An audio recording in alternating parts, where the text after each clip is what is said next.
President Trump has reached a record before the 100 days, and it is a record of complete measurable failure.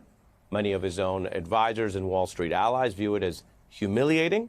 It is something that will not only affect so many people in our country and around the world, but even if you look at it by narrow terms of just the president's record in history, this is now the blemish on his record, not only for the second term, but forever.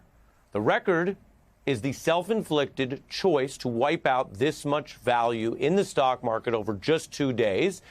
We've been reporting how people are holding onto their hats during this tariff-inflicted meltdown over the last day. Well, tonight, as we end the week and have a whole nother day of markets, the U.S. stock market has now lost $6.4 trillion in just 2 days. This is Trump's trade war. We are losing because of Trump, because of the choices he's made. The market's tanking. Recession fears deepening. And, of course, it's the economy stupid. This is not something the Republican Party will be able to lie out of or to pardon their way out of or to trick people into thinking that all of the problems they have, from rising prices to job fears to rising costs, that they're not real or they're somebody else's fault. We're also seeing the fear of an anti-Trump, anti-MAGA political backlash as people start to see this candidate who promised to focus on your concerns in the economy has actually, according to many, sold out the American worker. Markets look set to sell off as Donald Trump imposes the steepest U.S. import levies in a century. Stocks set to wipe out nearly $2 trillion in market value. Taking a plunge as investors react to the sweeping tariffs. Right now, angry heads are prevailing, and right now circumstances are prevailing that send stock prices much lower than where they are right now. I struggle for what the president's game plan is. Because if you wanted to make the market crash, I think you would go with this game plan. I haven't seen it yet. I guess it's close to panic. This is the biggest policy mistake in 95 years. 95 years, and we can show you the top 500 companies. These are the largest companies that trade, and whether you trade in the stock market or not, as I've told you, this will affect you because these type of losses come with consequences and eventually job cuts and, of course, the price and inflation issues. This is down another 6% today. Another market index you heard of, the Dow, shed over 5%. The NASDAQ, another big bucket of stocks, losing just about 6%. This is what they call an official bear market, where you are down a fifth from the peak. Trillions gone. The Fed now warning Trump's tariffs will juice inflation. Remember, that was the big issue, the high prices that helped him over the understandable concern with inflation and the way people blamed then President Biden. Well, Donald Trump's serving up more inflation. That's according to the Fed, which is the independent arm of monetary policy for the federal government, and, of course, the risk of recession or slower growth. One of the top banks, J.P. Morgan, says we have tipped over to a recession now being more likely than not, 60%. That is, based on all the modules they have, it is more likely than not that Trump's choice to do these tariffs will give us a recession that otherwise was less likely. Indeed, before Trump came into office, though, same banks were putting the recession fears much lower, like 20%. The Financial Times, which is sort of the British version of the Wall Street Journal as a Bible for the market, says this is an astonishing act of self-harm by Donald Trump. Then their counterpart that I mentioned in the U.S., Rupert Murdoch's Wall Street Journal, quote, someone should sue to block his abuse of power. The Journal, now suddenly concerned about Trump lawlessness, something they have often minimized on other topics. China is hitting back, and boy, do they have the resources and the runway to do it. They're matching the whopping 30% tariff. Economics can be complicated, but this part is simple. I will tell you, America, if I can speak directly with you, you will be paying that tariff. That's exactly how it works, which is exactly why so many people, apart from our divided political times and partisan lenses, so many people, from nonpartisan experts to liberals who warned against this, to Republicans who privately warned against this, although they didn't use any power to try to stop Trump, to Wall Street experts, to, of course, economists explain, yeah, a third, 34% spike, and you're going to pay it, because that's what Donald Trump decided for you.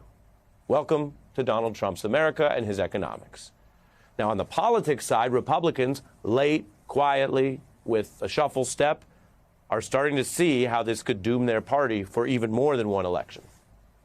Tariffs are upsetting the entire world economy.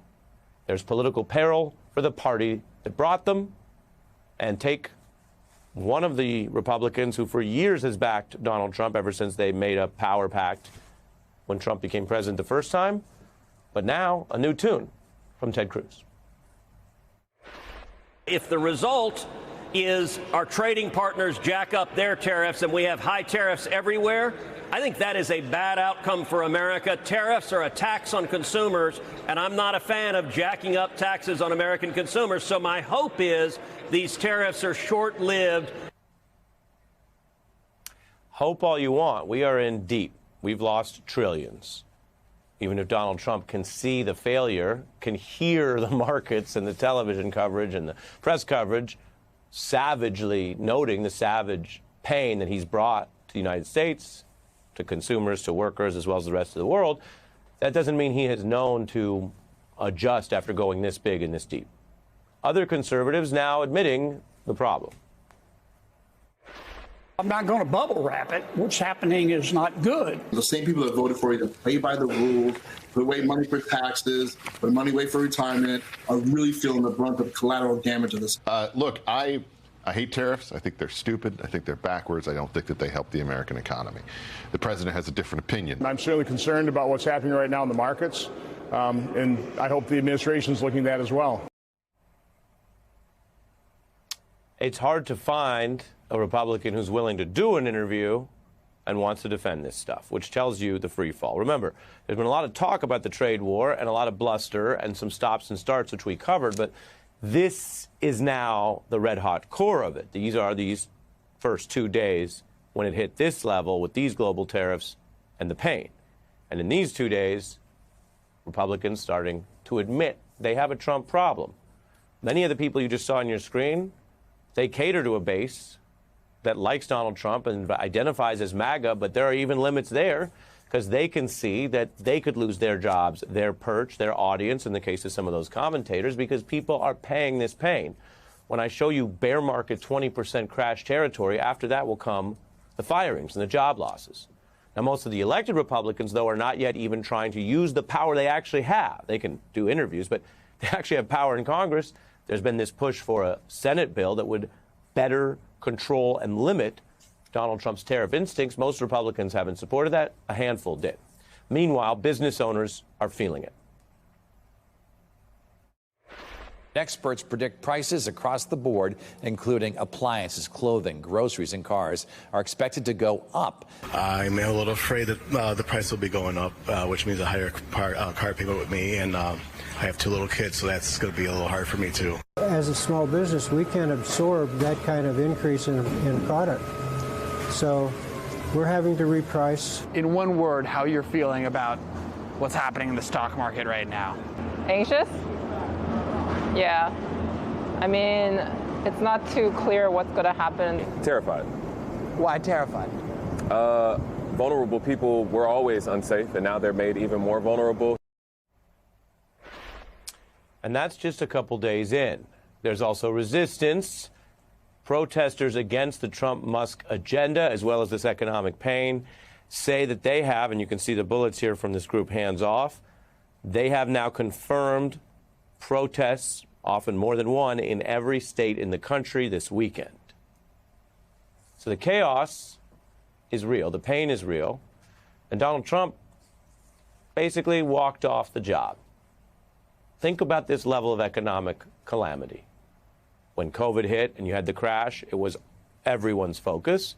If you go back to another crash that was not caused by U.S. policy or a president saying he didn't care, but rather the sort of complex real estate bubble that burst in 2008, well, everybody was on the job, and Bush was convening meetings with the leaders of the economy, the banks that were so at fault for some of it, and the congressional leadership to figure out every single thing that could be on the table that they could act with all deliberate emergency speed. This is a president who claims emergency powers and wartime powers when there isn't a war, and then walks off the job right now today when we're in this emergency shedding $6 trillion. He went to Mar-a-Lago. He's scheduled to do a weekend golf tour.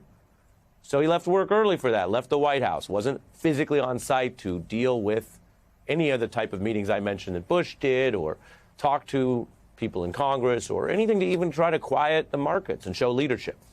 He's driving around his golf cart and also making money because it's his private business that's hosting the Saudi event. Markets may burn, but he's counting up his own money, just as I told you. He took a lot of crypto money and thought, oh, as long as he's doing okay, forget everyone else. If he lost $6 trillion, which he doesn't have, I think we would hear a very different tune, and he might even have time to go to work instead of ride around the cart. Now, how is this playing out in MAGA land? I showed you the leadership. We heard from Republicans who are running away, but you got to understand, one of the great political strengths of Donald Trump is the overestimation of his support. I'm sure you watch the news if you're hearing me, and there's been many, many reports and examples of folks who stand by him no matter what, or reverse themselves for him, or come back to him even after doubts. But then you also have to remember, he got fewer votes in 16. He got fewer votes in 20. He blew the midterms in 18. He remains one of the most polarizing and unpopular figures, and then even the base that he does have doesn't stand by him for everything, and certainly not something like this. We began by showing you some of those Republicans who are worried about how many of their supporters, even in red districts, are upset at this self-inflicted economic calamity. That's what it sounds like when your leader lies, ignores all advice, starts an economic global calamity, and costs you a ton of money.